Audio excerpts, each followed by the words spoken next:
પ્રશ્ન નંબર 1. આદિમાનવનું જીવન કેવું હતું? આદિમાનવનું જીવન ભટકતું જીવન હતું. ચંદ્રગુપ્તની માતાનું નામ શું હતું? ચંદ્રગુપ્તની માતાનું નામ મૂરા હતું. ભારતમાં જીએસટી ક્યારથી લાગુ થયો હતો? 1 જુલાઈ 2017ના રોજ જીએસટી લાગુ થયો હતો. ગોપી તળાવ ક્યાં આવેલું છે?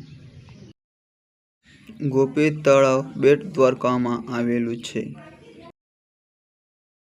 આપણું રાષ્ટ્રીય પક્ષી કયું છે? આપણું રાષ્ટ્રીય પક્ષી મોર છે.